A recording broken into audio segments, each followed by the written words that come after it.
তাওহীদ, স্বরবর্ণে 3 নম্বর বর্ণটা খুঁজে বের করো এই চার্ট থেকে। 3 নম্বর বর্ণ কোনটা? আর এইটা রিলেটেড শব্দ কোনটা? দেখো তো নিচে, গাছের নিচে দেখো তো।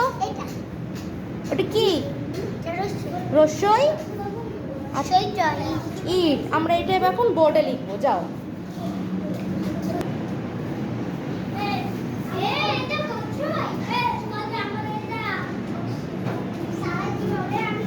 দেখো তো সবাই, দেখো স্বরবর্ণের 3 নম্বর বর্ণটা কি হয়েছে? তাওহীদ লিখছে রস্যই। রস্যই আর ওইটা রিলেটেড শব্দ হলো ইট। হয়েছে?